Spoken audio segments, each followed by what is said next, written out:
Alors bonjour ou rebonjour. On va enchaîner sur la prochaine conférence présentée par Cléa Girard, qui est chargée de recherche au laboratoire de psychologie et neurocognition de l'Université Grenoble-Alpes et qui nous présente aujourd'hui une conférence intitulée « Comment les expériences quotidiennes construisent les compétences mathématiques des enfants ». Merci. Merci. Moi, je vais commencer d'abord en remerciant l'association Estigma pour l'organisation de cette journée. Je pense que c'est un travail assez phénoménal dont on ne se rend pas compte, donc bravo à eux. Un remerciement plus personnel. Merci de m'avoir invité et de m'avoir offert l'opportunité de venir vous parler de travaux de recherche qui m'intéressent beaucoup. Et encore une fois, un remerciement plus personnel aussi, mais merci de m'offrir l'opportunité de découvrir ce lieu dans lequel je n'avais jamais mis les pieds, malgré le fait que j'ai quand même fait une grande partie de mes études ici à Lyon. Donc voilà, merci. Et effectivement, moi, je vais vous parler de l'apprentissage des mathématiques, mais avec un angle un peu différent, mais qui vient compléter la présentation de Sarah, qui était juste avant, Sarah Le Diagon. Puisque moi, l'angle que je vous propose d'adopter aujourd'hui, c'est la question des expériences que peuvent faire les enfants, mais aussi les adultes, dans leur vie quotidienne, à travers différents contextes, et à quel point ces expériences peuvent compter dans l'apprentissage des mathématiques. Tout d'abord, qu'est-ce que j'appelle apprentissage des mathématiques et surtout, qu'est-ce que c'est les mathématiques dans le sens où je vais vous en parler aujourd'hui? Il faut savoir qu'en fait, les mathématiques, vous en faites toutes et tous dans votre vie quotidienne à travers différents moments. Donc tout d'abord, quand il s'agit de tenir un calendrier à jour, de programmer des rendez-vous de façon à qu'ils ne se juxtaposent pas trop les uns les autres, mais aussi lorsqu'il s'agit de tenir un budget mensuel, par exemple, et de calculer des éventuelles promotions pour voir si elles sont vraiment intéressantes.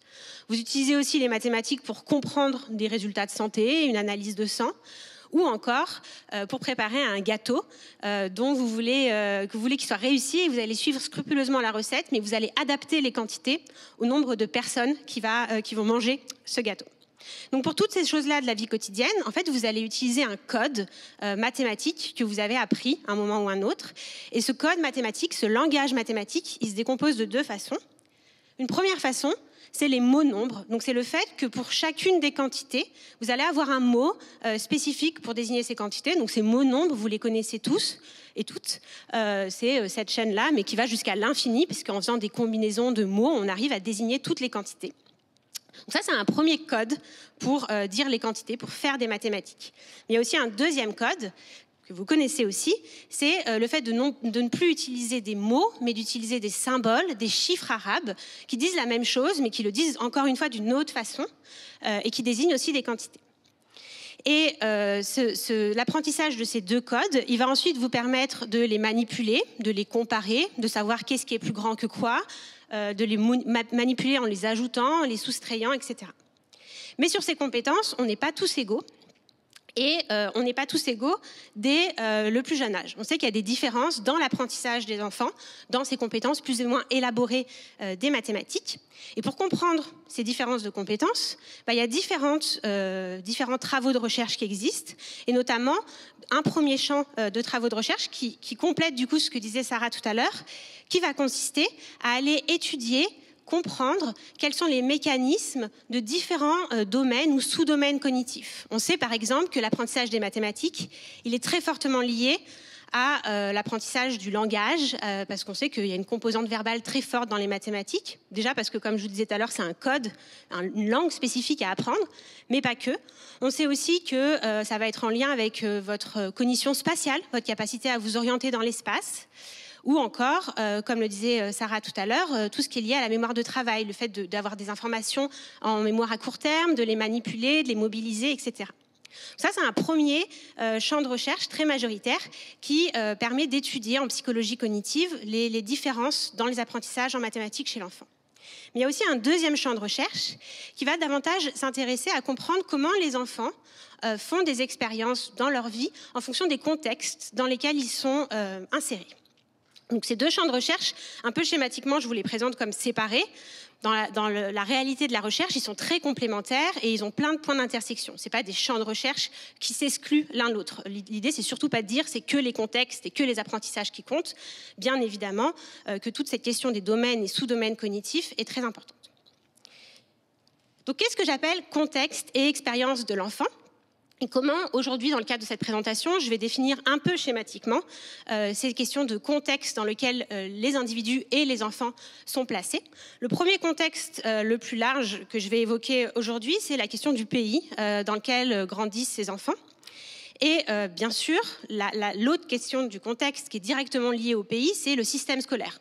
On en a parlé tout à l'heure, mais selon les pays, les enfants ne vont pas être exactement dans les mêmes systèmes scolaires. Et bien évidemment, je le précise ici, l'apprentissage des mathématiques, c'est avant tout un apprentissage scolaire. Mais aujourd'hui, je ne vais pas vous parler de cet apprentissage scolaire, mais je le précise parce qu'il ne faudrait surtout pas croire que c'est que les expériences extrascolaires qui comptent. Le contexte dans lequel va être placé l'enfant, selon son pays, mais parfois aussi selon sa communauté, c'est aussi le contexte linguistique dans lequel il va évoluer. Donc le premier contexte que je vous propose de développer là, c'est à quel point finalement la question de la langue et des différents langages et différentes langues dans lesquelles grandissent les enfants, ça peut impacter leur apprentissage des mathématiques. Donc, je vous évoquais tout à l'heure ces deux codes pour dire les quantités, les mots pour dire les quantités, les mots nombres ou les chiffres arabes. Dans la plupart des langues, c'est comme le français, on a un mot et un seul pour désigner chaque quantité. C'est-à-dire que si vous avez 4 points devant vous, 4 objets, vous allez tous utiliser le mot 4. Vous n'allez pas utiliser 5 ou 6 pour désigner 4. C'est-à-dire qu'à chaque quantité est associé un seul et unique mot, le mot nombre qui correspond. C'est le cas dans la plupart des langages, dans la plupart des langues, mais pas dans toutes les langues. Et notamment, ce n'est pas le cas chez des personnes qui vivent dans la forêt amazonienne du Brésil, qui s'appelle les Munduruku, et qui est un peuple qui a été beaucoup étudié, notamment par un linguiste français, Pierre Picard, pour cette particularité, c'est-à-dire de ne pas avoir de mot nombre, de ne pas avoir un mot spécifique pour désigner chaque quantité. Donc en fait, ils ont été étudiés en leur demandant de dire le mot qu'ils utiliseraient pour identifier un jeton, 2 jetons, 3 jetons, 4 jetons. Pour identifier jusqu'à 4 jetons, les chercheurs ont observé qu'il y avait des mots, et je reviendrai juste après sur ça, plus ou moins consistants qui étaient utilisés parmi la population. Au-delà de 4 jetons, ces Munduruku, ils n'utilisent plus du tout de mots nombres spécifiques à chaque quantité, ils vont utiliser des expressions qui pourraient être littéralement traduites à une main, 2 mains, quelques ou pas beaucoup, beaucoup, vraiment beaucoup, mais du coup, ils n'ont plus du tout un mot et un seul pour identifier une seule quantité. Concrètement, ce graphique-là est juste pour illustrer ce que je viens de vous dire. À la quantité présentée 1 ou 2, on avait jusqu'à 100% des Munduruku étudiés qui désignaient bien le terme, je ne vais pas faire l'affront de les prononcer parce que je ne sais pas comment ils se prononcent, mais les termes qui étaient identifiés pour 1 et 2. À partir des termes 3, 4, déjà, il y avait plus de variabilité, c'est-à-dire que tous les Munduruku n'utilisaient pas ces termes. Et au-delà de ça, pour désigner les quantités au-delà de 4, c'était très variable. C'est-à-dire que d'une fois à l'autre, d'une personne à l'autre, ce n'étaient pas les mêmes termes qui étaient utilisés. Donc vraiment, cette caractéristique très spécifique qui était, en fait, dans ce peuple-là, il n'y avait pas ces mots nombres qui nous paraissent si évidents pour désigner des quantités spécifiques. Et donc, ce peuple, il a été étudié par des linguistes, mais aussi par des chercheurs en cognition mathématique, notamment des chercheurs français comme Stanislas Dehaene et Véronique Izard. Et ils se sont demandé dans quelle mesure le fait de ne pas avoir de mots pour désigner les quantités de façon exacte, est-ce que ça a impliqué des différences dans l'apprentissage des mathématiques. Donc, bien évidemment, dans des tâches où on a besoin des mots ou des chiffres, évidemment, ils ne vont pas être capables de performer comme des individus qui ont ce code-là. Mais donc, ils ont mis en point des tâches qui, a priori, ne nécessitaient pas d'avoir ce code mathématique de mots ou de chiffres pour désigner les quantités. Et ils ont cherché à voir s'ils étaient capables de réussir de la même manière. Ici, par exemple, ils ont mis au point un dispositif où ils montraient à ces Munduruku une mise en scène. Donc, ils leur montraient un pot dans lequel ils mettaient un certain nombre de billes. Puis, ils leur montraient qu'ils enlevaient un certain nombre de billes du pot. Et les sujets devaient choisir quelle était la bonne réponse parmi 3 pots qui leur étaient proposés à la fin, lequel correspondait à cette manipulation. Par exemple, ici, on met 5 billes dans le pot, on en enlève une. A priori, la bonne réponse, c'est de choisir un pot dans lequel il n'y a que 4 billes. Et bien en fait, ce qui a été montré sur cette tâche, qui a priori ne nécessite pas d'avoir de mots ou de symboles pour dire les nombres, c'est qu'il y avait des très grandes difficultés chez ces personnes qui n'avaient pas les mots dans leur lexique pour dire les quantités de façon exacte. Que ce soit des enfants ou des adultes, ils avaient des très grandes difficultés à répondre à cette tâche par rapport à des enfants ou des adultes français, par exemple. Donc là, c'est une première approche de comment ce contexte linguistique peut en fait impacter la pensée mathématique d'une certaine manière. Bon, c'est très rare, hein, des langues comme ça où on n'a pas de mots nombres, c'est pas du tout la norme. Par contre, dans la plupart des langues où on a des mots spécifiques pour désigner chacune des quantités, on sait que les façons de désigner ces mots, la structure lexicale du langage qu'on emploie, elle est plus ou moins transparente et facile à comprendre. Donc, par exemple, ici, c'est une comparaison de 3 langues, l'anglais et le français, qui sont assez similaires dans leur structure, et le chinois, qui est beaucoup plus transparent et beaucoup plus régulier. Pourquoi ? Parce qu'en français, comme en anglais, pour les noms des dizaines, c'est des mots spécifiques qu'il faut apprendre spécifiquement, que les combinaisons ne sont pas forcément évidentes. Pour dire 11, on ne dit pas 10-1. Pour dire 12, on ne dit pas 10-2. En anglais non plus, alors qu'en chinois, on dit littéralement 10-2 pour dire 12. Et donc, c'est beaucoup plus transparent et beaucoup plus simple à apprendre et à comprendre. Et donc, ce qui a été montré dans ces études qui comparent l'acquisition de ces mots-nombres entre les langues, c'est que bien évidemment, pour les petits-enfants chinois, c'est plus facile à apprendre que pour les petits-enfants français ou pour les petits-enfants anglais. Tous les enfants arrivent un jour ou à l'autre à apprendre ces mots-là, mais avec plus ou moins de facilité, plus ou moins de rapidité. Et donc, ça impacte aussi les premiers apprentissages mathématiques dans lesquels on entre. Donc, ce premier contexte, qui serait le contexte langagier, qui pourrait finalement avoir un impact sur comment, selon le milieu qu'on fréquente et selon la langue qu'on entend, comment on va comprendre ces concepts mathématiques. Un deuxième contexte, qui là aussi est à cheval entre le pays et la communauté dans laquelle on appartient, ce serait le contexte culturel. Et ici, je vais vous présenter un cas spécifique de ce contexte culturel avec la question des stéréotypes de genre. Donc, et notamment les stéréotypes de genre appliqués aux mathématiques ou aux sciences, avec cette idée très répandue selon laquelle les mathématiques et les sciences, c'est pour les garçons et c'est pas pour les filles. Et donc, il y a des chercheurs qui ont étudié à travers différents pays comment ces stéréotypes de genre pouvaient impacter ou pas les apprentissages mathématiques des enfants. Et donc, ces chercheurs, ce qu'ils ont fait, c'est qu'ils ont utilisé à la fois des données qui étaient issues d'une large étude internationale, donc qui permet d'avoir les scores moyens des élèves au collège en mathématiques dans différents pays, qu'ils soient filles ou garçons. Et donc, ils ont regardé si le fait que les filles réussissent mieux à travers ces pays, est-ce que c'était lié à la force des stéréotypes de genre dans ce pays. Donc, ils ont aussi été interrogés des individus dans chacun des pays, pas les enfants testés, les individus de façon générale, et ils ont mesuré à quel point ils avaient des stéréotypes de genre en sciences et en mathématiques. Et malheureusement, sans grande surprise, il y avait un lien assez clair qui se dessinait dans ce large ensemble de données. C'était que plus les individus interrogés dans les pays déclaraient avoir des forts stéréotypes de genre en sciences et en mathématiques, plus il y avait des différences mesurées dans les compétences des collégiens en mathématiques en faveur des garçons. Alors, là, je tiens simplement à apporter une certaine nuance parce que dans les faits, on parle souvent, et notamment lors des parutions des enquêtes internationales, on parle souvent de ces différences de genre qui émergent. Donc on voit que les petites filles, ou les grandes filles d'ailleurs, parce que parfois au collège, ont plus de difficultés en mathématiques dans leurs compétences que les garçons. C'est vrai, et c'est un phénomène important qu'il faut étudier parce que c'est un vrai phénomène. Pour autant, la taille de ces différences de compétences est relativement petite. Ce n'est pas les différences les plus massives qu'on peut observer entre les élèves.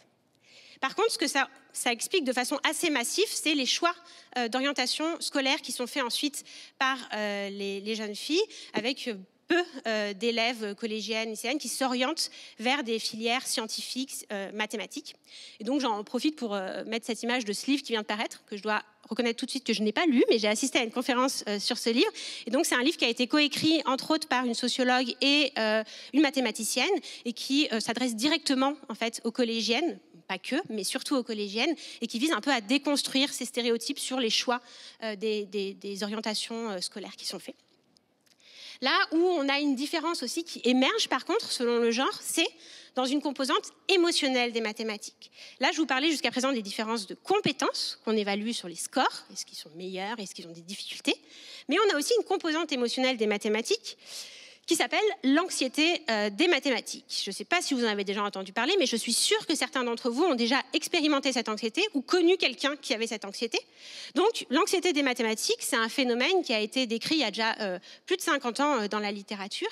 Et je reprends une définition qui existe, qui propose que c'est le sentiment de tension et d'appréhension qui va interférer avec la manipulation des nombres et la résolution de problèmes mathématiques. En fait, cette anxiété des mathématiques, c'est un véritable phénomène d'anxiété, comme on pourrait l'avoir dans une anxiété sociale ou une phobie des araignées, qui fait que lorsque les sujets qui ont cette anxiété-là sont confrontés à un problème mathématique, même dans la vie de tous les jours, gérer son budget, calculer une promotion, etc., ça va provoquer en eux une angoisse énorme. Et pour le coup, cette anxiété des mathématiques, on a des éléments qui montrent que c'est plus les femmes et les filles qui sont sujettes à cette anxiété-là. Et là encore, les comparaisons internationales, elles nous indiquent que c'est un phénomène assez universel entre les pays, mais plus ou moins marqué selon les pays, encore une fois. Alors là, cette graphique-là représente juste l'écart d'anxiété en mathématiques selon le genre. Autrement dit, là où les filles sont plus anxieuses en mathématiques que les garçons. Ici, vous avez la moyenne de l'OCDE, et ici, vous avez la France. Donc en France, on est particulièrement mauvais sur cette anxiété des mathématiques. Il semblerait qu'on ait des stéréotypes qui ont la dent dure et qu'en tout cas, les jeunes filles et cette évaluation-là se fait à 15 ans, et davantage d'anxiété mathématique que les garçons du même âge. Comment finalement ces stéréotypes de genre ils se créent? Et une des questions qui pourrait m'être posée assez facilement, c'est si les petites filles, les jeunes filles sont moins bonnes et qu'elles ont plus d'anxiété, est-ce que finalement c'est vraiment un stéréotype ou est-ce que c'est pas la vérité? Puisqu'elles ne sont pas juste moins bonnes et elles ne sont pas juste plus anxieuses. Alors non, c'est surtout pas mon propos aujourd'hui. Et je vous avais dit que je ne parlais pas de l'expérience scolaire, mais je me permets juste de faire un petit détour ici pour vous présenter une expérience qui illustre assez bien comment finalement ça peut s'entretenir et se créer ce phénomène de stéréotypes à travers aussi les expériences scolaires. Alors cette étude-là, elle a été réalisée aux États-Unis par des chercheurs qui sont partis du constat que, en fait, aux États-Unis, mais c'est pareil en France, la majorité des enseignantes du primaire sont des femmes. Et que s'il y a plus d'anxiété mathématique chez les femmes, est-ce qu'il n'y a pas plus d'anxiété aussi parmi ces enseignantes du primaire? Et donc, ce qu'ils ont fait, c'est qu'ils sont allés évaluer des classes d'enseignantes du primaire en début de scolarité primaire, donc l'équivalent du CP ou du CE1, et ils sont allés mesurer l'anxiété mathématique des enseignantes. Et ils sont allés voir ce qui se passait dans les classes de ces enseignantes qui déclaraient une anxiété mathématique. Alors, elles le déclarent avec, quand on évalue ce genre d'anxiété, c'est des questionnaires où il faut indiquer comment on se sent face à différentes situations de la vie quotidienne ou des situations très concrètes de mathématiques, etc. Et dans ces classes, ils sont allés évaluer les compétences en mathématiques des enfants en début et en fin d'année. Et ils sont aussi allés mesurer à quel point ces enfants adhéraient à des stéréotypes de genre. Donc à quel point ils acceptaient, ils étaient d'accord avec des propositions très stéréotypées sur le genre, ou est-ce qu'au contraire, ils rejetaient ces idées-là. Premier résultat qui est important par rapport à ce que je vous expliquais tout à l'heure du fait que ça se crée en fait ces inégalités-là, c'est qu'au début de l'année scolaire, il n'y a pas de différence qui sont objectivées entre les garçons et les filles, que ce soit en termes d'anxiété ou de compétences. Ils sont tous égaux. Par contre, en fin d'année, et c'est ça qui est intéressant, parmi les enfants qui rejetaient ces stéréotypes de genre, ceux qui étaient assez peu d'accord avec ces stéréotypes de genre, il n'y avait pas de différence entre les garçons et les filles. Alors là, on a l'impression qu'il y a une petite différence. Les filles sont même légèrement en avance, parce qu'ici, vous avez le score mathématique à la fin de l'année. Bon, dans les faits, ce n'est pas statistiquement différent. On considère qu'ils sont équivalents. Là où c'est intéressant, c'est parmi les enfants qui acceptaient ces stéréotypes de genre, ceux qui étaient d'accord avec ces stéréotypes de genre. Et là, on observe que chez les petites filles qui acceptent ces stéréotypes de genre, qui sont d'accord avec ces stéréotypes de genre, à la fin de l'année, elles ont des mauvaises compétences en mathématiques. Elles ont mal appris, elles ont eu des difficultés dans l'apprentissage des mathématiques. Alors, ce genre d'études, elles méritent d'être complétées, d'être explorées davantage. Mais en tout cas, ce que ça suggère là, c'est que ces stéréotypes de genre culturels pourraient se transmettre de façon bien implicite à travers, pourquoi pas, l'anxiété des enseignantes elles-mêmes en mathématiques et impacter l'apprentissage des garçons et surtout des filles. Et donc, ce qu'on voit aussi là, c'est que ces enfants, ils ont beau être placés dans un même contexte scolaire, un même contexte national, voire même une même communauté de langue et de culture, en fait, ils se différencient. Parce qu'au sein de ces enfants, ils n'adhèrent pas tous de la même manière aux stéréotypes. Donc, il y a bien des différences, quand même, quelque part, entre ces enfants. Et ce qui m'amène donc à un autre type de contexte, sur la question des inégalités. Donc, je vous disais, on a des inégalités d'apprentissage en mathématiques, mais ce qui est important, et c'était aussi souligné par Sarah tout à l'heure, c'est qu'en fait, ces différences dans l'apprentissage des mathématiques parmi les enfants, on les observe avant même l'entrée à l'école. Avec donc cette idée qu'en fait, si c'était une course, cet apprentissage des mathématiques, ils n'ont pas tous la même ligne de départ. Certains partent avec déjà beaucoup d'avance et d'autres déjà des grandes difficultés. Et encore une fois, si on s'intéresse seulement au contexte tel que je vous les ai présentés là, le pays, la langue, la culture, l'école, on a du mal à comprendre pourquoi il y a déjà tant de différences entre les enfants. Et donc, une des pistes, c'est aussi de s'intéresser à un contexte plus restreint, plus individuel de chacun de ces enfants, et notamment les expériences que font les enfants au sein de leur famille. Et donc, la question à présent, c'est d'aller identifier quelles sont les expériences que peuvent faire les enfants au sein même de leur famille. Alors, peut-être que ça vous paraît un peu étrange d'aller s'intéresser sur les expériences en lien avec les mathématiques au sein de la famille. Et donc, je vous propose juste un mini détour sur la question du langage. Et je suis sûre que ça vous paraîtra beaucoup moins étrange, parce qu'aujourd'hui, on connaît assez bien les travaux qui se sont intéressés à aller mesurer et à comprendre si les enfants, au sein de leur famille, étaient exposés à des pratiques de lecture. Est-ce qu'on leur lit? Est-ce qu'on leur lit souvent? Comment on leur parle? Est-ce qu'on utilise beaucoup de vocabulaire quand on leur parle, etc. Et ces travaux-là, ils sont tellement bien connus qu'aujourd'hui, ils ont aussi eu des incidences sur des politiques publiques et des initiatives assez claires, comme par exemple le fait de rendre et d'implémenter un maximum de bibliothèques municipales avec l'objectif d'amener un maximum de public dans ces bibliothèques-là pour les familiariser avec les livres et la pratique de lecture, mais aussi des associations comme Lire et Faire Lire qui aussi cherchent à promouvoir la lecture. Donc ce détour par la lecture et le langage pour vous dire que finalement, ce n'est pas si bizarre non plus de s'intéresser à la même chose côté mathématiques. Comment on peut aller mesurer les expériences que font les enfants au sein de la famille en lien avec les mathématiques? Alors ces expériences, on va pouvoir aller les identifier avec des variables qu'on va considérer comme plus ou moins proches de l'expérience en elle-même, ou plus ou moins lointaines ou distales, mais avec l'idée que ce qu'on va mesurer, ça peut quand même nous informer d'une façon ou d'une autre sur le type d'expérience que pourraient faire les enfants dans leur famille. Donc une première type de variable distale qui pourrait nous informer sur ce type d'expérience que font les enfants dans la famille, c'est cette fameuse question de l'anxiété mathématique dont je vous parlais tout à l'heure, parce que bien sûr, ce n'est pas que les enseignantes qui peuvent être anxieuses des mathématiques, c'est un phénomène largement répandu. Donc, une première variable qui pourrait nous intéresser sur qu'est-ce que vivent les enfants au sein de leur famille avec les mathématiques, c'est aller mesurer à quel point les parents sont anxieux ou pas vis-à-vis des mathématiques. Et on sait notamment, il y a une étude qui a été faite aux États-Unis qui nous montre que les parents qui sont anxieux vis-à-vis des mathématiques, mais qui en plus aident leurs enfants à faire leurs devoirs en mathématiques, à la fin, ça a un effet plutôt préjudiciable avec des enfants qui ont des mauvaises compétences en mathématiques, alors que d'autres enfants qui ont aussi des parents anxieux vis-à-vis des mathématiques, mais qui ne reçoivent pas d'aide de leur part pour les devoirs, ils ont des meilleures compétences en mathématiques. Donc ça, c'est un premier type de mesure qu'on peut faire pour nous informer sur le type d'expérience que peuvent faire les enfants au sein de leur famille. Un deuxième type de mesure qu'on peut faire, c'est aller mesurer quelles sont les attentes des parents sur l'apprentissage en mathématiques de leur enfant. Et de façon générale, ça on le sait assez bien, on sait que notamment sur les petits âges, donc en maternelle ou en début de primaire, les parents vont avoir tendance à avoir des grandes attentes sur l'apprentissage de la lecture, du langage, etc. Beaucoup moins d'attentes sur les mathématiques. Ça, c'est un constat général. Mais après, on peut aller mesurer de façon un peu plus fine, notamment par rapport aux attendus du programme scolaire, quelles sont les attentes des parents.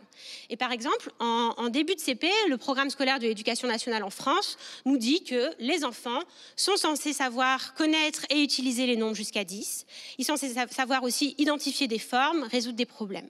Donc une façon assez simple, c'est d'aller voir si les parents ont des attentes sur ce genre de compétences. Est-ce que pour eux, c'est important que leur enfant acquiert telle et telle compétence? Est-ce que pour eux, ils ont des attentes encore supérieures à ça, qu'ils savent compter jusqu'à 100? Ou est-ce qu'ils ont des attentes beaucoup plus faibles?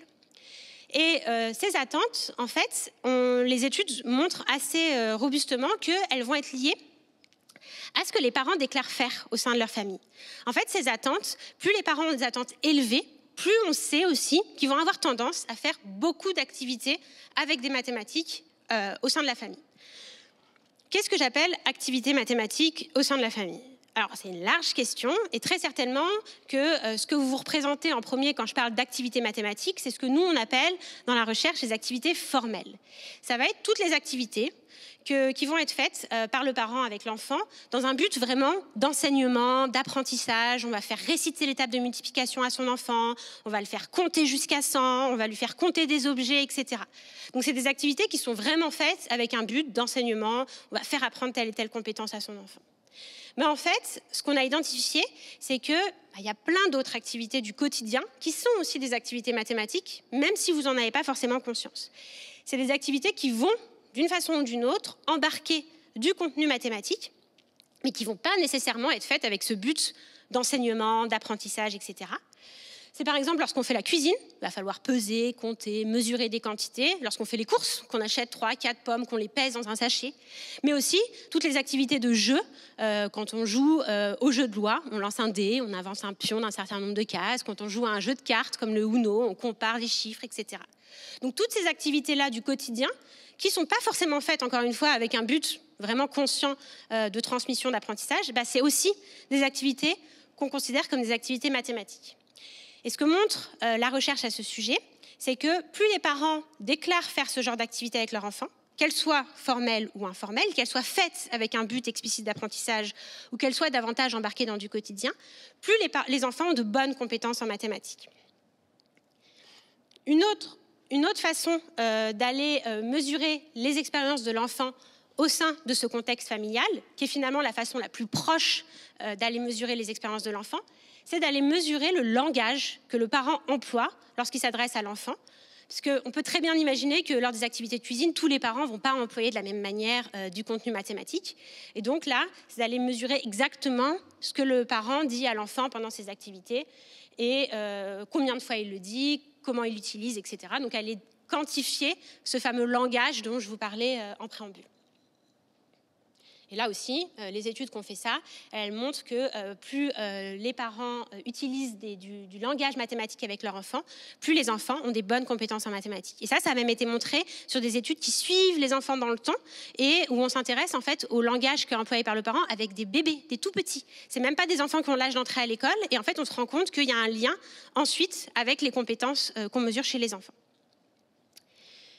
Donc toutes ces études qui ont été faites pour aller essayer de quantifier, de comprendre ce qui se passe au sein du contexte familial, elles ont surtout été faites, et là ça me fait penser à une question qui a été posée sur la thèse tout à l'heure sur l'automobile, avec des questionnaires, donc avec toutes les limites que ça implique, mais qui est quand même un outil robuste et utile quand on veut aller s'approcher de ces expériences familiales.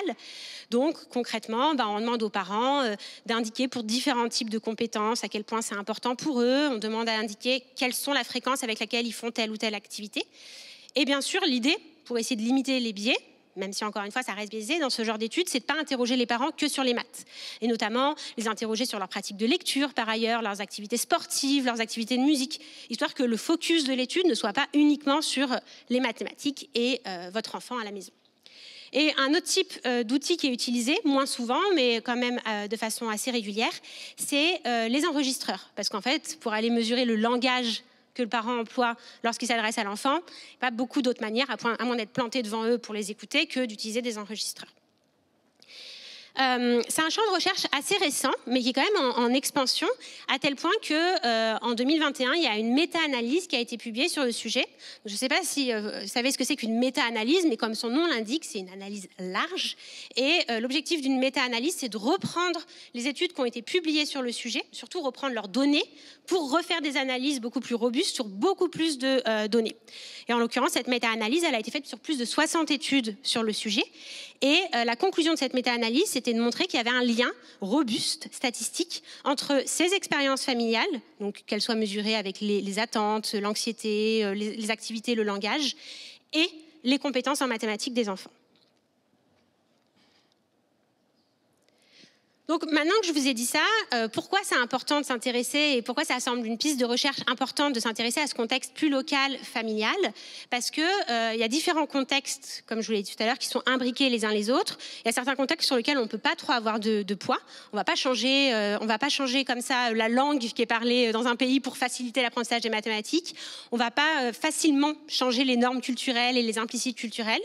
On peut intervenir sur le système scolaire, mais là aussi, c'est compliqué et il faut le faire. Mais ce n'est pas le but de cette présentation. Mais voilà, les différents leviers peuvent être faits à différents endroits.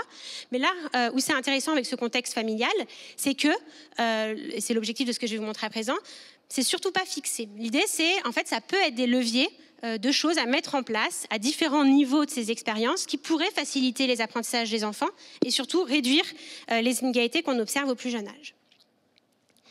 Donc l'intérêt de ce champ de recherche-là sur la recherche de leviers d'intervention, il est doublement important.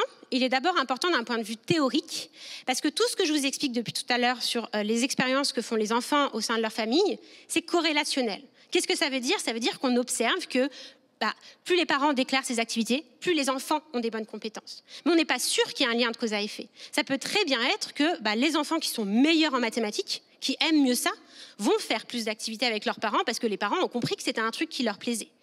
Donc, tant qu'on n'est pas allé intervenir au sein de ces familles, en tout cas dans un cadre de psychologie expérimentale, on ne peut pas dire que oui, il y a un lien de cause à effet. Dans un cadre de psychologie expérimentale, le seul moyen de prouver la causalité, c'est d'intervenir. C'est d'aller essayer de modifier expérimentalement un de ces paramètres de l'expérience familiale et de mesurer s'il y a un lien de cause à effet. Donc, est-ce que les compétences des enfants progressent ou pas grâce à la modification de cette expérience? Et ça demande d'être robuste, et c'est ce que je vous expliquerai ensuite. À chaque fois, on ne peut pas juste se dire « Ah, on a changé ça, ça a marché ». Il faut toujours comparer à d'autres enfants chez qui on n'a pas changé ça. Et idéalement, d'autres enfants à qui on a quand même proposé un changement, mais pas un changement mathématique. Et l'intérêt, il est aussi, et bien sûr, d'un point de vue appliqué, parce que si on arrive à montrer qu'on peut avoir des interventions efficaces pour remédier à ces difficultés d'apprentissage chez les enfants, ça permet d'envisager des programmes d'intervention qui permettraient d'être efficaces sur ces inégalités-là. Donc là aussi, les leviers qui ont été identifiés et les leviers qui ont été proposés dans des études, ils dépendent de ces variables, encore une fois, que je vous expliquais tout à l'heure, plus ou moins distales ou plus ou moins proches de l'expérience de l'enfant.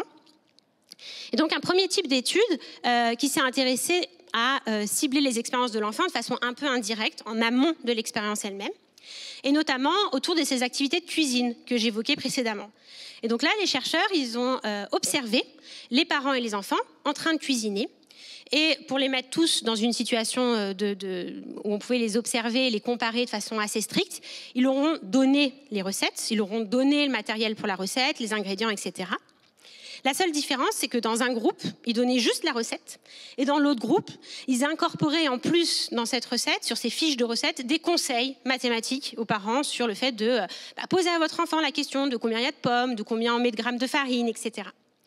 Et en fait, assez simplement, sans autre consigne que simplement suivez la recette qu'on vous a donnée, ce que les chercheurs observaient, c'est que, effectivement, les parents qui avaient des recettes dans lesquelles il y avait des petits conseils de questions mathématiques, ils parlaient davantage de mathématiques avec leur enfant. Un autre type d'étude qui a cherché à modifier ces expériences que les enfants pouvaient faire au sein de leur famille, mais là aussi en étant plutôt éloignés de l'expérience réelle de l'enfant, c'est une étude qui s'est basée sur un supermarché, donc un supermarché local dans lequel les familles venaient faire leurs courses. Et à l'entrée de ce supermarché était affichée cette affiche-là, donc qui disait simplement « Pour préparer votre enfant à l'école, c'est important de lui parler ». Et ensuite, selon les jours, les chercheurs ont mis en place dans le supermarché des affiches différentes. Pour certains jours, il y avait des affiches avec du contenu mathématique. D'autres jours, il y avait des affiches avec uniquement du contenu langagier. Et enfin, d'autres jours où il n'y avait rien d'autre que cette affiche principale à l'entrée du magasin. Donc concrètement, les affiches étaient des affiches très adaptées aux enfants et aux familles, donc pas du tout des choses très formelles. Par exemple, dans le rayon du lait, il y avait ces affiches-là. Dans la condition mathématique, le petit verre de lait disait « Tu bois combien de verres de lait en une journée? T'en bois combien en une semaine ?» Versus dans la condition langage, d'où ça vient le lait et pourquoi c'est bien d'en boire. Et dans le rayon des œufs, il y a combien d'œufs dans une boîte? Si on en mange chacun un, combien il va en rester? Versus dans la condition langage, la même image, mais cette fois-ci, quel animal pond des œufs et à quoi ça ressemble cet animal? Ou encore, dans le rayon du pain, à ton avis, il y a combien de tranches de pain dans un paquet? Et combien de sandwichs on peut faire avec un paquet de pain? Ou dans la condition langage, c'est quoi ton sandwich préféré et comment tu le prépares? Et ce que les chercheurs ont observé, c'est que sans donner de consignes aux parents, autre que de faire leurs courses de la façon la plus habituelle possible, le fait de présenter des affiches, donc les mêmes affiches, mais avec des incitations à poser des questions mathématiques, et bien encore une fois, ça a augmenté la fréquence de ces échanges-là au sein des familles. Ces deux études que je viens de vous présenter, elles ont montré un impact du coup sur les expériences, a priori, que font les enfants au sein de leur famille. Ça montre une augmentation de ces échanges-là. Pour autant, elles n'ont pas mesuré réellement les compétences des enfants avant et après. Donc, on ne peut pas encore dire qu'il y a un effet causal sur les compétences des enfants. Mais d'autres études l'ont fait. Et cette fois-ci, en allant intervenir sur des variables plus proximales, directement sur l'expérience que fait l'enfant avec ses parents. Et notamment, des études l'ont fait en remettant des livres ou des supports de lecture aux parents et aux enfants, avec, dans un groupe, des supports de lecture qui contenaient des informations mathématiques et des questions mathématiques, et dans l'autre groupe, uniquement des aspects langagiers. Et ces supports de lecture, c'est des choses qui sont assez aisément utilisables dans ce genre de recherche, parce qu'en fait, on sait que les parents vont lire le texte qui est inscrit sur le livre, donc on peut assez facilement orienter le genre de propos qui vont être tenus par les parents avec les enfants. Et une de ces études que je vous présente là, elle a été réalisée avec un format numérique sur tablette. Et donc, en fait, l'application s'appelait Bedtime Math, donc littéralement le maths à l'heure du coucher. Et l'idée de cette application, c'était que les parents et les enfants pouvaient chaque jour découvrir une petite histoire mathématique à l'issue de laquelle ils pouvaient discuter, poser des questions qui étaient suggérées par l'application. Et donc, je suis désolée, je n'ai pas traduit le contenu de la tablette, mais je vais le faire en direct. L'application proposait un petit texte, en l'occurrence, là, c'est des pizzas qui volent, et donc le petit encart de texte très court suggérait que maintenant, les pizzas pourraient être livrées par drone, qu'elles volent, etc. C'est un très court texte, à l'issue duquel il y a différentes questions sur lesquelles les parents et les enfants peuvent cliquer, avec des niveaux de complexité croissants. Donc, par exemple, sur le niveau de complexité le plus simple, la suggestion de la question était les pizzas peuvent être des cercles ou des rectangles. Trouve une forme de chaque dans ta chambre, laquelle tu as trouvé en premier. Ou encore, pour un niveau plus élevé, si tu as mangé 4 parts de pizza, et quel serait le numéro des 2 autres parts que tu pourrais manger. Là, ces chercheurs, ils ont mesuré les compétences des enfants avant et après qu'ils aient eu l'opportunité d'utiliser cette application avec leurs parents. Et ils ont montré qu'il y avait un bénéfice pour les enfants qui avaient bénéficié de l'application maths et pas celle contrôle où c'était uniquement des aspects langagiers. Donc ça, c'est un résultat important en soi. Mais surtout, et c'est pour ça que je tenais à présenter cette étude-là en particulier, cette étude, elle a montré que cette application, elle était d'autant plus bénéfique pour les enfants qui justement avaient des parents anxieux vis-à-vis des mathématiques. Donc c'est important parce que ça vient un peu modérer ce que je vous disais tout à l'heure de les parents qui font des activités mathématiques avec leur enfant alors qu'ils sont anxieux. Eh ben, c'est préjudiciable pour l'enfant. Là, c'est l'inverse qui s'est passé. C'est justement ceux qui étaient anxieux vis-à-vis des mathématiques, qui déclaraient au tout début de l'étude, avant même de jouer avec la tablette, qu'ils avaient une anxiété des mathématiques. C'est eux dont les enfants progressaient le plus à l'issue de l'utilisation de cette tablette. Et ce que ça peut suggérer, mais bien sûr, il faudrait d'autres études pour être sûr que c'est ça, c'est que finalement, ces parents qui sont anxieux vis-à-vis des mathématiques, si on leur offre un contexte d'interaction ludique, rassurant, sécurisant, parce que ces tablettes, elles complètent, dans cette application, il y a aussi la réponse à la question. Get the answer, on peut avoir la réponse. Donc, ce n'est pas aux parents de trouver la réponse à fournir à leur enfant. Les devoirs scolaires, c'est quand même très rare que la réponse aille avec les devoirs. Et donc, le fait de fournir cette opportunité, finalement, d'interaction rassurante et ludique, ça permettrait de faire vraiment progresser les enfants sur ces compétences mathématiques et peut-être même davantage les enfants qui justement ont peu ou pas de bonnes interactions avec leurs parents sur ce contenu-là mathématique. Et enfin, cette étude, elle est aussi très intéressante parce que je n'ai pas précisé, mais c'était plus de 500 familles qui étaient suivies dans cette étude. Et surtout, ils étaient suivis sur le long terme. C'est-à-dire qu'ils les ont retestés plusieurs années après. Alors, les familles avaient encore accès aux tablettes et aux applications. Mais en fait, ils se sont rendus compte qu'ils ne les utilisaient plus au bout d'un an. Mais les bénéfices semblaient durer. C'est-à-dire que les enfants qui avaient progressé grâce à la tablette, ils étaient encore avec une longueur d'avance 3 années plus tard. Et chose importante aussi, ces bénéfices, ils étaient observés à condition que les parents et les enfants utilisent une fois par semaine la tablette. Il suffisait qu'ils l'utilisent une fois par semaine, qu'ils se connectent une fois par semaine sur cette application pour qu'il y ait un bénéfice observé chez les enfants. Alors là, c'est juste pour faire ma propre pub, mais surtout parce que quand même, je vous disais tout à l'heure que tous les contextes sont imbriqués les uns dans les autres. Et ce que j'ai pas précisé, c'est que les études dont je vous parle jusqu'à présent, elles n'ont pas été faites sur le territoire européen, elles n'ont pas été faites dans des pays européens. Donc une des limites majeures, c'est ça. Dans quelle mesure on observerait les mêmes choses dans un contexte européen, avec un système scolaire différent, etc. L'an dernier, avec le professeur Bert de Smet, on a mené une étude en Belgique, pas en France, qui consistait là à remettre un ensemble de jeux, parce que l'idée, on s'est dit que remettre un seul jeu à faire pendant plusieurs semaines aux familles, c'est assez peu réalistes par rapport à ce qu'ils feraient réellement dans leur famille. C'est rare qu'on joue au même jeu, à moins que l'enfant soit super fan, plusieurs fois par semaine, pendant plusieurs semaines. Donc là, on leur a remis un ensemble de jeux. Ils étaient assez libres de choisir quel jeu ils allaient faire. Et on a mesuré, nous aussi, un véritable bénéfice pour les compétences des enfants. Un tel bénéfice que cette étude, on l'a faite chez des enfants en 2e année de maternelle. Et en fait, à la fin de cette intervention, les enfants qui étaient dans la condition maths, ils avaient des compétences sur certains scores équivalents à ceux de 3e année de maternelle. Et encore une fois, je ne le précise pas là, mais on a comparé ça à une autre intervention où on donnait autant de jeux, mais uniquement sur des aspects langagiers aux familles. J'arrive à ma conclusion, qui est donc le message principal, c'est bien évidemment surtout pas de dire que il faut pas s'intéresser aux mécanismes cognitifs. Et j'ai remis la fiche de la conférence parce que effectivement, apprendre c'est dans la tête, mais c'est aussi très important de comprendre qui sont les apprenants et dans quel contexte ils se situent, tout en considérant que tous ces contextes-là sont imbriqués les uns dans les autres. Et s'il y a vraiment un message que j'aimerais que vous reteniez de cette présentation, c'est qu'en fait, ce qui est encourageant avec cette perspective-là, c'est que rien n'est figé. Intervenir et avoir des leviers sur le contexte familial, c'est tout à fait possible et c'est possible assez facilement. Donc, c'est possible d'intervenir à différents niveaux pour essayer de remédier, de réduire ces inégalités de compétences en mathématiques chez les enfants dès le plus jeune âge. Voilà, je termine en vous remerciant pour votre attention et en remerciant à nouveau les organisateurs du forum.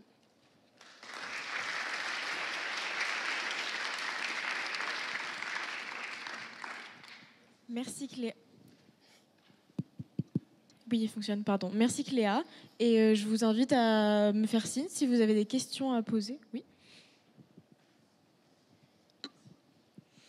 Je voulais savoir si c'était aussi possible de pencher par exemple à la place des mathématiques et d'y remplacer par exemple par le français ou l'histoire et de faire les mêmes exercices en fait.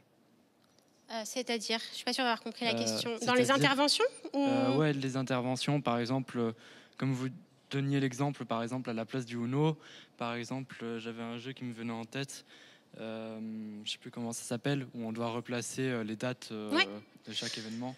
Alors, par rapport au français, très clairement, c'est beaucoup d'études qui ont été faites. Ce champ de recherche-là, c'est pas pour rien que je vous ai fait mon petit cercle bleu en faisant le rapport avec les études sur le langage. C'est un champ de recherche récent en mathématiques. Il est parti de ce qui était fait dans le langage. Donc, il y a des études qui montrent que faire jouer sur des aspects de langage en famille, donner des livres, etc., ça a un impact. Par contre, sur les aspects d'autres domaines, comme l'histoire, par exemple, sur des dates, je ne connais pas d'études qui aient fait ça, mais je ne vois pas pourquoi il y aurait des raisons de penser que ça ne pourrait pas avoir aussi un effet bénéfique. Après, on s'intéresse beaucoup dans ce genre d'études sur le langage, la lecture et les mathématiques, parce que comme le disait Sarah dans sa présentation tout à l'heure, on considère que c'est des apprentissages fondamentaux pour la poursuite scolaire et c'est vraiment très déterminant, mais il n'y a pas du tout de raison de penser que ça ne serait pas intéressant de le faire effectivement dans d'autres disciplines. D'accord, merci. Est-ce qu'on a d'autres questions ?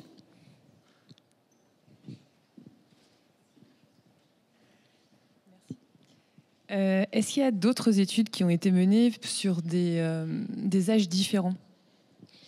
Alors, la majorité... Alors, il y a deux choses dans les études. Il y a les études qui ont fait des corrélations et les études qui ont fait les interventions. Sur les corrélations, donc, majoritairement dans les deux champs de recherche, c'est fait chez les petits, donc chez les maternelles. Dans les corrélations, il y a aussi des études qui ont été faites plus grands, au primaire, quelques-unes au collège, mais c'est très rare, qui montrent un lien de corrélation. Sur les études interventionnelles, où on va modifier les expériences des enfants, il n'y a pas d'étude à ce jour qui a été faite chez des enfants plus grands. Encore une fois, c'est un domaine de recherche très récent et comme tout chercheur, et c'est aussi le choix qu'on avait fait sur cette étude, faire une intervention, c'est toujours risqué, on peut ne pas avoir d'effet, donc on part sur les endroits où on sait qu'il y a le plus de chances que ça marche, là où il y a les plus grosses tailles d'effets documentés en statistique avant sur les corrélations. Mais effectivement, la suite logique, c'est de s'intéresser à des âges ultérieurs, notamment parce qu'encore une fois, il n'y a pas que le fait de s'intéresser aux activités de jeu, mais par exemple, l'anxiété des parents peut aussi interférer, notamment avec les devoirs. Donc, il faut essayer de trouver des interventions à ce level-là qui pourraient être intéressantes. Mais ça n'a pas été fait à ma connaissance à l'heure actuelle. Mais c'est très récent, il faut se laisser le temps.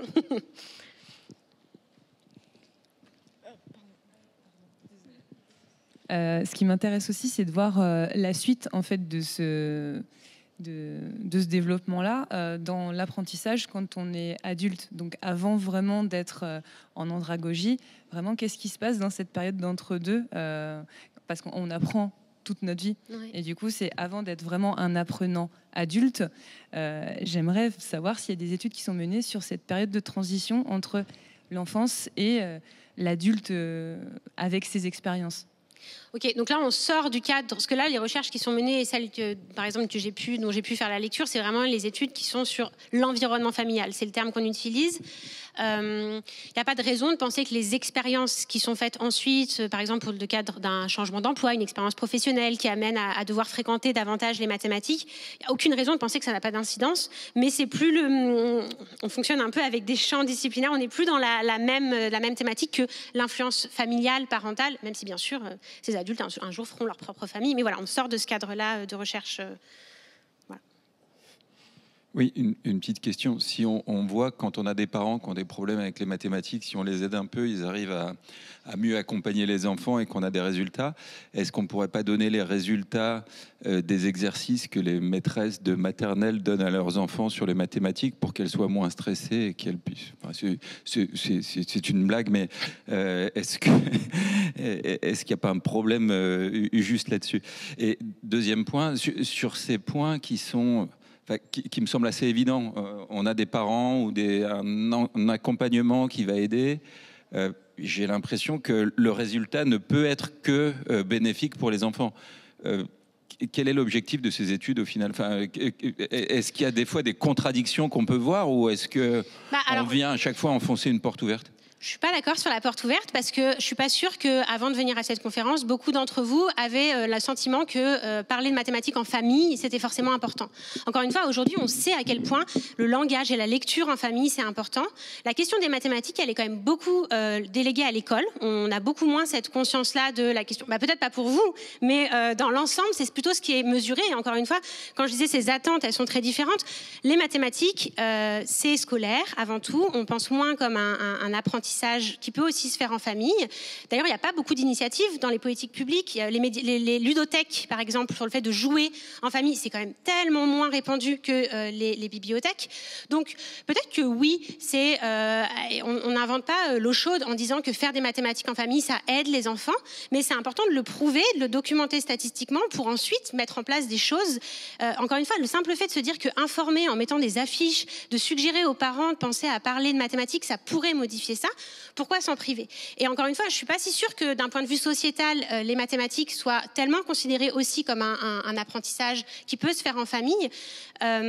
Parce que, par exemple, pour faire un parallèle avec la sociologie, on a énormément de travaux sociologiques qui documentent à quel point la lecture, le langage, c'est des pratiques, c'est déterminé socio-économiquement, c'est déterminé par la famille. Il n'y a pas d'équivalent en mathématiques. Il y a quand même beaucoup cette idée que les mathématiques, c'est un don qu'on a ou qu'on n'a pas. C'est une facilité qu'on a ou qu'on n'a pas. Et d'ailleurs, pour faire encore une fois un autre parallèle, c'est pas pour rien que pendant longtemps, on a aussi beaucoup négligé le diagnostic et l'identification des dyscalculies par rapport aux dyslexies. Parce qu'il y a cette idée que c'est très important de savoir lire et écrire. Les mathématiques, il est nul en mathématiques, c'est pas bien grave, quoi. Il y a beaucoup cette idée-là. Donc, peut-être qu'on enfonce des portes ouvertes, mais moi, je suis pour qu'on continue à les enfoncer tant qu'il n'y aura pas massivement de considération. Et juste par rapport, d'un point de vue plus théorique, expérimental, ce qui est quand même important dans ces études, c'est qu'on montre qu'il y a quand même un bénéfice de faire des activités spécifiquement mathématiques, puisqu'on les compare à des activités langagières. Parce qu'on pourrait se dire, allez, après tout, ce qui compte, c'est juste que le parent soutienne les apprentissages de ses enfants, soit présent, fasse des choses avec eux. Et là, ce qu'on montre, c'est qu'il y a quand même un bénéfice pur sur le fait de faire des choses spécifiquement mathématiques. Et j'en ai pas parlé là, mais pendant ma thèse avec Jérôme Prado à Lyon, ce qu'on a fait, c'est qu'on allait mesurer au niveau cérébral. Et là aussi, on observe des mécanismes cérébraux vraiment spécifiques aux mathématiques. Donc, c'est pas juste l'idée de l'enfant devient plus intelligent ou plus flexible parce qu'il est stimulé par ses parents. Il y a vraiment, en tout cas, c'est ce que je défends, une composante purement mathématique. Bonjour, merci beaucoup pour cette conférence. Moi, j'avais une question sur, justement, pour revenir sur ce que vous disiez. Vous avez parlé de, très concrètement, en termes de politique publique, il y a les ludothèques, par exemple, les médiathèques, et il y a aussi cette idée des affiches dans les magasins qui est aussi très intéressante. Est-ce que vous avez d'autres exemples pour, justement, mettre les mathématiques le plus possible dans la vie des enfants pour éviter que ça devienne, encore une fois, une énième inégalité sociologique entre les parents qui ont le temps de mettre tout ça en place en famille et les autres qui, du coup, vont encore une fois être laissés derrière? Alors, il y a 2 points pour répondre à cette question. Il y a a d'autres initiatives. Il y en a une qui existe en Italie, qui a été expérimentée auprès de pédiatres, qui consiste vraiment à former les pédiatres en fait, comme ils le font pour le langage ou la motricité, à poser des questions aussi sur des acquis de l'enfant, sur des aspects de nombre, des aspects quantitatifs, et aussi donner des informations, en fait, simplement, lors des visites. Et ça, c'est une étude qui est en cours dans un... Je crois que c'est dans un... Je dirais une bêtise si je parle de département ou de région, mais en tout cas, c'est local au sein de l'Italie.